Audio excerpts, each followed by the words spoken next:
Ok, lume, n-am mai filmat de mult un vlog. Cred că aproape o săptămână și ceva n-am mai filmat. Ok, să începem vlogul 3.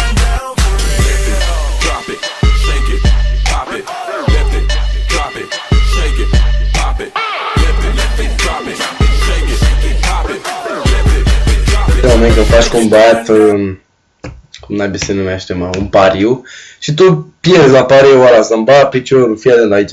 Ce provocare i-a zis ăla să fac? Bă, atunci când vine tactul la școală și vede că ai note de alea mici, priviți aici ce se întâmplă.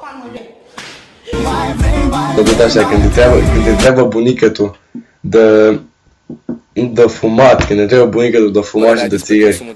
Ia uite. Mi s-a întâmplat noaptea să mă întâlnesc cu unul pe stradă și să mă întrebe dacă am țigări. Priviți. Nu, chiar nu am. Dau un foc ai? Tot așa. Tot așa. O, doamnă, călugăriță, n-are treabă cu ăsta.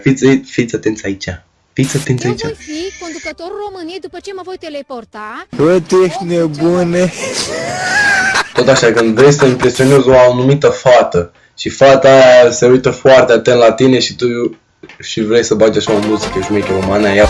Tine jur iubire, te iubesc, te mor. Sau tot așa, când asculti o manea, îți place o anumită manea și tu vrei să o asculti și anumite persoane nu știe că le asculti. Uitați-l pe ăsta cum face. Dar de fapt. Păi dacă voi puteți să faceți ceea ce face băiatul ăsta acum, sunteți chiar șmecheri. Lăsați în comentarii și spuneți-mi de chestia asta dacă vreți să faceți. La băjetul ăsta s-a deschis un fast cu lângă el, priviți aici, bă, cum s-a făcut după ce a stat vreo 5 ore la fast food. Ia uitați.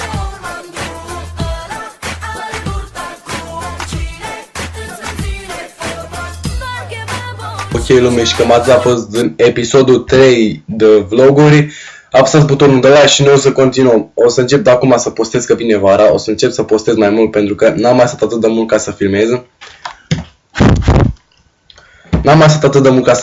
Am avut treabă cu școala, am avut de învățat, am avut multe materii de învățat și n-am mai avut timp să filmez. Vara asta cred că o să pun câte un vlog la 2 zile, cam așa. O zi filmat, o zi aia. Înțelegeți voi. Și noi o să vedem în vlogul 4, poate să băgăm mâine sau pe mine o să bag un videoclip cu jocuri, cu niște colegi de-ai mei.